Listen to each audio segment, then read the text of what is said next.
आज आपण इथे गणेशोत्सवाच्या निमित्ताने इथे जमलेलो आहोत.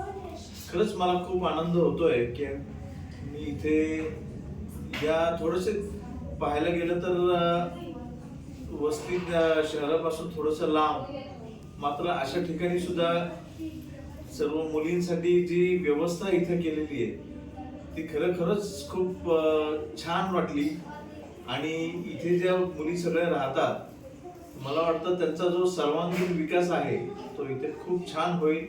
आणि या पुढील काळात सुद्धा त्या मुलींनी सुद्धा आपण मोठं झाल्यानंतर चांगल्या पदावर गेल्यानंतर सगळ्या इतर ज्या मुली आहेत किंवा इतर ज्या व्यक्ती आहेत ते समाजासाठी त्यांनी पुढे जाऊन हातभार लावावा आणि अशीच एक चांगली पिढी या पुढील काळामध्ये तयार करावी आणि एक सक्षम भारत आपला त्याच्यातून निर्माण होईल अशी मी आशा करतो. आणि आपल्या या भूमी फाउंडेशनच्या करिता मी शुभेच्छा देतो की त्यांनी त्यांचं कार्य यापुढेही अधिक चांगल्या पद्धतीने पुढे चालवत ठेवावं. धन्यवाद.